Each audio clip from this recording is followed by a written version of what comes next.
अन्वेषण का अर्थ है जिज्ञासा, ये सवाल पूछना, क्यों, और हर बार एक कदम आगे बढ़ाना।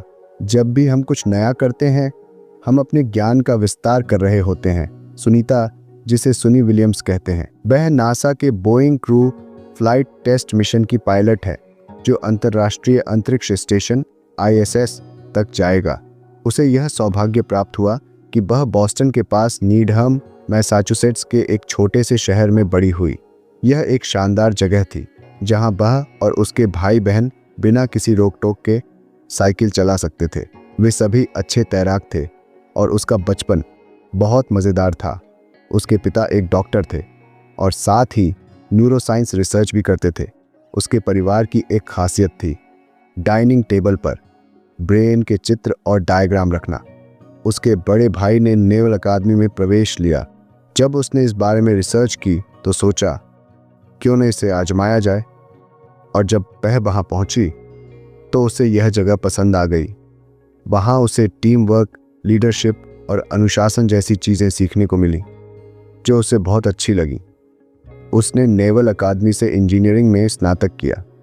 शुरुआत में उसे नहीं पता था कि यह सब क्या है, लेकिन जब उसने टेस्ट पायलट स्कूल ज्वाइन किया तो सब कुछ स्पष्ट हो गया। वहाँ उसे समझ आया कि गणितीय मॉडलिंग क्यों की जाती है और इंजन में बदलाव का हेलीकॉप्टर की उड़ान पर क्या प्रभाव पड़ता है। अंतर्राष्ट्रीय अंतरिक्ष स्टेशन पर बिताया गया समय अमूल्य था। लोग उससे पूछते हैं, क्या तुम बोर नहीं होती थी?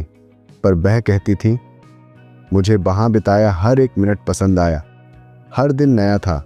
कभी कोई प्रयोग करना होता था तो कभी स्पेस वॉक की तैयारी करनी होती थी।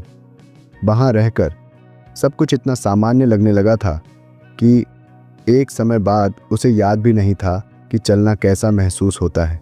2015 में उसे कमर्शियल क्रू कैडरे में शामिल किया गया। उसने अंतरिक्ष यान के डिज़ाइन से लेकर उसकी कार्यप्रणाली तक हर चीज़ पर काम किया। खासकर स्टारलाइनर के लिए उसने सॉफ्टवेयर, स्पेस सूट और कंट्रोल सिस्टम को बेहतर बनाने में योगदान दिया। यह सुनिश्चित करना था कि हर आकार के अंतरिक्ष यात्री के लिए यह सुविधाजनक हो और वे इसे आसानी से संचालित कर सकें।